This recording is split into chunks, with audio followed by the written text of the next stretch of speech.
کبھی کبھی ایسا ہوتا ہے کہ انسان کو پتہ بھی نہیں چلتا اور رب العزت انسان سے ناراض ہو جاتا ہے، اور انسان کو رب العزت کی ناراضگی کا احساس بھی نہیں ہوتا۔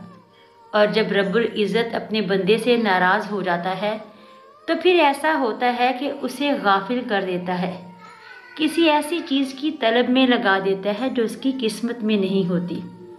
اس لیے کوشش کریں کہ توبہ کریں،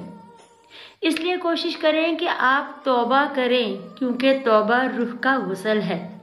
آپ جتنی بار توبہ کرو گے روح نکھرتی جائے گی اور رب العزت کے ساتھ آپ کا تعلق مضبوط ہوتا جائے گا۔